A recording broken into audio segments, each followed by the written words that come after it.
কথা বলবো, বিকাশ যদি বয়স হয়ে গেছে, ভুলভাল বকছে। গত 22/3/2025 তারিখে বোলপুর দলীয় কার্যালয়ে কোর কমিটি মিটিং বসেছিল।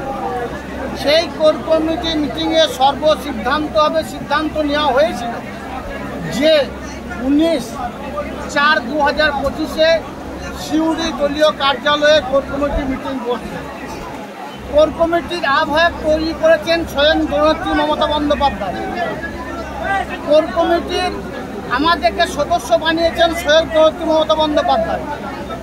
কিছুদিন আগে নেতাজি স্টেডিয়ামে স্বয়ং জননেত্রী মমতা বন্দ্যোপাধ্যায় বলে দিয়েছেন বীরভূম জেলা চালাবে কোর কমিটি। কোর কমিটি ব্যতীত বীরভূম জেলার দলীয় কোনো সিদ্ধান্ত নেওয়া হবে না। স্বভাবতই বিকাশ রায়চৌধুরী কোর কমিটি আহ্বায়ক নিজের দায়িত্ব পালনে ব্যর্থ হয়ে উল্টোপাল্টা বকছেন বলে আমি মনে করি। আহ্বায়ক কথাটার মানে উনি জানেন বলে আমার মনে হয় না। ওনাকে প্রথমে রাজ্য নেতৃত্ব যে দায়িত্ব দিয়েছে সেই দায়িত্বটা পালন করা উচিত।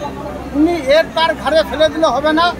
মমতা বন্দ্যোপাধ্যায় বাংলার মা, বঙ্গজননী, বাংলার হিন্দু মুসলমান, শিখ, খ্রিস্টান, ইসাই সমস্ত সম্প্রদায়ের মানুষকে একসাথে রেখেছেন। আমরা মমতা বন্দ্যোপাধ্যায় সৈনিক। মমতা বন্দ্যোপাধ্যায় কোর কমিটি করে 23 নির্বাচন করেছেন, 24 নির্বাচন করেছেন বীরভূম জেলায়। অভাবনীয় রেজাল্ট আমরা করেছি। তিনি নেতাজি স্টেডিয়ামে বলে দিয়েছেন কোর কমিটি বীরভূম জেলা চালাবে। আহ্বায়ক উচিত ছিল 19 তারিখে কোর কমিটি মিটিংটা ডাকা।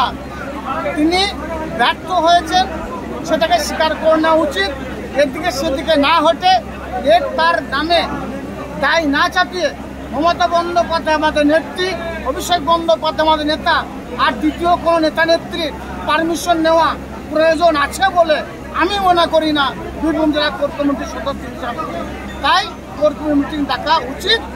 বীরভূম জেলার যে 3টে সাবডিভিশন অনুযায়ী কোর কমিটি মিটিং ঘুরে ঘুরে হবে, সেইভাবে কোর কমিটি মিটিং হবে। এবং বীরভূম জেলায় দলীয় যেসব কার্যক্রমগুলো হবে কোর কমিটি মিটিং ব্যতীত না হওয়া উচিত বলে আমি মনে করি।